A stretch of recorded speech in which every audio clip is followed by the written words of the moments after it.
images of Jesus that emerge in many versions of Christianity. There's Jesus 1.0 and Jesus 2.0. What is Jesus 1.0? Jesus 1.0 is sweet little baby Jesus, right? Born in the stable, don't know a word yet, not a tooth in his head.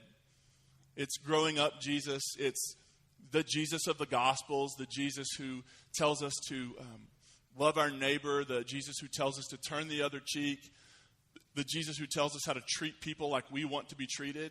That Jesus, the Jesus who dies and in his death and in betrayal extends not hate and retribution, but forgiveness. That's Jesus 1.0.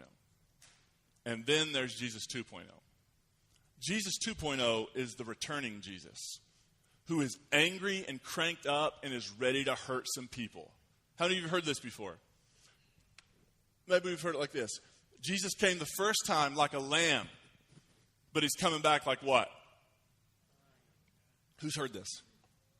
Which means he was all peace and love and hugs the first time, but the second time, he's coming back and it's personal. He's going to hurt some people, right? There's actually several years ago, at the time, a prominent Christian pastor who gave a, and I'm not quoting him because I don't want to bash people. I just think it's important to see that this sort of train of thought. Here's what he said about sort of Jesus. He didn't use the language, but Jesus 1.0 and Jesus 2.0. Some want to recast Jesus as a limp-wrist hippie in a dress with a lot of product in his hair who drank decaf and made pithy Zen statements about life while shopping for the perfect pair of shoes. Right? That's Jesus, I guess, 1.0. I don't know where the legend came about that he had really good hair. I don't even know if they had mirrors. In Revelation, Jesus is a pride fighter with a tattoo down his leg, a sword in his hand, and a commitment to make someone bleed. That is a guy I can worship. I cannot worship the hippie diaper halo Christ because I cannot worship a guy I can beat up. And maybe it wouldn't have been said this way, but many of us grew up in a context of Jesus 1.0, who came and loved everybody and peace and it's going to be great. And then he died and he forgave everybody. And then he comes back and he's got a sword and he's a lion and he's going to get you. Right? It's sort of whiplash. It's sort of like whiplash. Which Jesus are we dealing with? And he mentions the book of Revelation. So I thought, what better text to look at during Advent than the book of Revelation? Right? Because, I mean, how many of you just naturally thought this morning we're going to go from Isaiah to Revelation? I mean, it's the perfect trajectory. Notice Revelation 5. And here's what you have to know about Revelation, by the way. Remember when we talked about Daniel a few weeks ago, that Daniel is apocalyptic literature? Right? So it's knowing the genre. There's romantic comedy, where Ryan Gosling is involved, and then there's action. Bruce Willis jumping a motorcycle through a helicopter, right? Two different things. Know your audience. Revelation is apocalyptic literature, which means it's going to have visions, it's going to have scary monsters, it's going to have lots of things associated with numbers. It does not mean that we should take this literally all the way throughout. It doesn't mean that this is, what it means is this is like a coded letter. Because you can't say, eventually God will bring about the end of the Roman Empire and we're going to be okay. You can't say that when Rome rules the day. You can talk about Babylon, which they do. But it's all code. It's all symbolic language to essentially encourage people not to give up because God isn't going to bail on them. Then I saw a scroll in the right hand of the one seated on the throne. It had writing on the front and back and was sealed with 7 seals. I saw a powerful angel who proclaimed in a loud voice, "Who is worthy to open the scroll and break its seals?" But no one in heaven or on earth or under the earth could open the scroll and look inside. So I began to weep and weep because no one was found worthy to open the scroll or look inside. Like, he wants to know what's in the scroll. And beyond that, whatever's in this scroll has to do with the end of the empire. And so the writer, who says his name is John, known as John of Patmos in the tradition, John of Patmos is like, there's nobody here. We don't know. There's nobody worthy to open up that scroll and get things moving. Like, we need somebody. And then one of the elders said to me, "Don't weep. Look, the Lion of the tribe of Judah, the Root of David, has emerged victorious so that he can open the scrolls and its 7 seals." So who has victoriized is what I was going to say. Who is victorious? The Lion. Right? How many of you have watched, is it The Lion, Witch, and the Wardrobe with Aslan the Lion? right? The lion. And what do you think about when you think about lions? They're not a pet, right? They're not, like you don't wake up and pour some meow mix for your pet lion. Like that's not, lions are strong and they're the kings, right?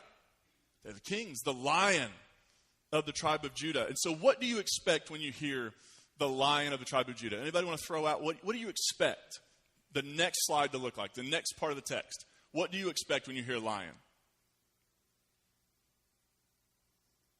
It's a prize fighter Jesus, right?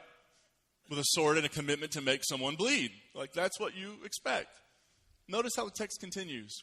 Then in between the throne and the four living creatures, I saw among the elders. I saw a what? Standing as if it had been what? Slain. Now, spoiler alert. Does anybody know who the lamb is?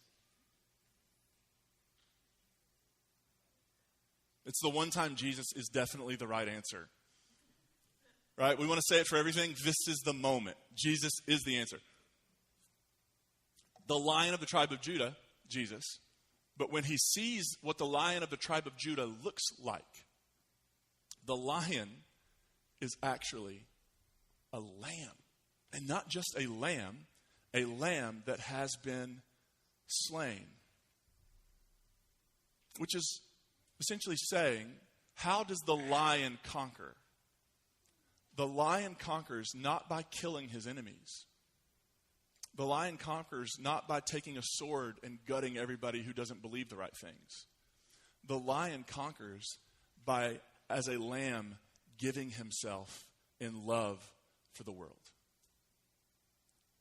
What we are being sold in American Christianity, that there is this returning Christ who is ticked off and ready to nuke the world to get them back for not believing in him the right way, I think it's a heresy. And it's like kind of ironic that the heretics throwing out heretical. Like I think it's heresy. Because it puts a picture of Jesus, this Jesus 2.0, that doesn't align with the stories of Scripture, and it doesn't align with anything we have about the life of Jesus, and it doesn't align with what even Revelation, which almost wasn't even in the Bible, but it doesn't even align with what the lion is a lamb. It's not that Jesus came the first time and said, gosh, all that peace, love, and stuff like that, man, it didn't work. I've got to go back now with some vengeance. No. The picture of Revelation is Jesus never stops being the lamb that was slain. And any authority that Jesus has, and any right to the throne that Jesus has, to use that language, comes not because he takes it. It comes because he has given it because of his faithfulness. Remember, how many of you know Philippians 2? Right, that beautiful text that Jesus, being in the image of God, didn't consider equality with God something to be grasped, but made himself nothing and took on the form of a slave and became obedient to death, even death on a cross. And as a result of his obedience to death on the cross, God does what? Raises him up and gives him a name that is above every name. The only reason Jesus has a name that is above every name is because he committed to the way and he followed it even to death, and God raised him up. When we talk about this Jesus, I love the great preacher Fred Craddock says this. Many people are obsessed with the second coming because deep down they were really disappointed in the first one. Right? I mean, people who like have charts and maps and are like, Jesus is coming back on Groundhog Day, believe it. Go sell all your stuff, right? Move out into the desert, wear a toga, it's coming. Like, people who are obsessed with that are really disappointed. And I think what we tend to do is when we have sort of prize fighter Jesus, is we have tended to create Jesus in our image instead of us being created into his. Right? If you take Jesus seriously, it's complicated and it's difficult. Because you have to think about everything. You have to think about how you actually live in the world, how you actually treat people. This is not an easy believism. It's not just believe A, B, and C, and then when the horn blows, you'll get out of here, right? It's not that. It's that Jesus embodied a way. He embodied a way of being and a way of living. And are we going to take that seriously, or are we going to ignore it? Morgan Cross and say this: God will not change us as individuals without our participation, and God will not change the world without our participation. Right? Another problem with the Jesus 2.0 scenario is it's this. We don't have to do anything. We just have to not mess up. And if we don't mess up, when Jesus comes back, he's going to fix everything. How many of you heard that before? Like, it's all going to be fixed. It's all going to be okay. We don't have to do anything. We don't have to worry about it. It's out of our hands. There's nothing we can do. It's sort of encapsulated in that John Mayer song, Waiting on the World to Change. It's not going to if you're waiting for it. Right? And the invitation of Advent is not, well, Jesus came the first time and it was great. We just need to wait for Jesus to come the second time and fix it all. The invitation of Advent is, let's join in the fixing. Let's take peace on earth seriously. It kind of sounds like something you want to roll your eyes at, right? I mean, where do you most often hear the phrase peace on earth? Beauty pageants. Right? Or yearbooks. Like, what do you most want? Oh, I totally want peace on earth, man. And it sounds like a pipe dream. Like when you read the scriptures and it talks about lion laying down with a lamb and children and snakes living in harmony and swords beaten into plowshares, does that sound possible? How many of you think you'll live to see that world? I mean, and it's something we're supposed to be like, yes, totally, yes. But deep down, we think peace on earth is a pipe dream. And as long as we believe that, it will never happen. As long as we believe that the world's getting worse and worse. Like sometimes I talk to certain relatives of mine, and they're just like, yep, it's getting worse and worse in the world. Jesus is going to have to come back, destroy it, fix it. Is this good news? Yep. The world's in the toilet. Let's flush it. Like that's sort of the theology there, and it's not good, and it's not good news. The Jesus story is about concrete change in the world. The government will rest on his shoulders. It's about political transformation. It's about spiritual transformation. It's about social transformation. It's about ordering the world in a way that is good and just for everyone, not just a few. That is the Christmas story. That is why Christians read this text and said, oh my gosh, we see this in the life of Jesus.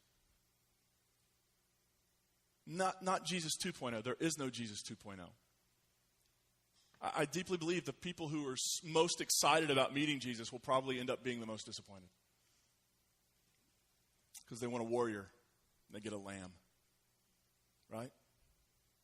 Sometimes we want the warrior Jesus, right? We had all of our kids waiting at the restaurant to eat last night. And there was a family of like 3, and a seat came up, and they rushed over and took it. And we had all of our kids wrangling them. And we desperately wanted to sit down. And I just was like, I put a curse on your entire family. Like, that's exactly, right? And that's the Jesus we want, the Jesus who curses people, right? The Jesus who's like, oh, did they offend you? Okay. Blight on your field. You know what I mean? Like, that's what we want. And that's just not the Jesus we get. In the Bible, we get a Jesus who says to us, I'm the lamb slain. This is how the world gets healed. Won't you join me? Won't you join me? You will not punch your way to peace on earth. You will not bomb your way to peace on earth. You will not kill your way to peace on earth. The Roman historian said, Tacitus said of the Roman Empire, they make a desert and call it peace, i.e. what they said was peace is you just kill everybody you disagree with. Jesus had a very different way. I believe Christmas can still change the world because the world needs peace. The world desperately needs peace. And the question you and I must wrestle with during Advent and on that strange Tuesday in March when we're feeling angry, like what we have to wrestle with is how will we be a part of bringing peace, wholeness, well-being into the world? It won't be easy. It won't be comfortable. But it could change everything. How will we do it? One of the things we heard sung this morning was like, let there be peace on earth and let it begin, as the old song goes, let it begin with me. Let it begin with me. So we're going to go into a time this morning like we usually do with communion. And maybe we'll let ourselves be shaped by this image of a lamb slain. And essentially God says about this slain lamb, you're right. You've got it. You're correct. If you guys want to come on up, we'll get ready to do our prayer.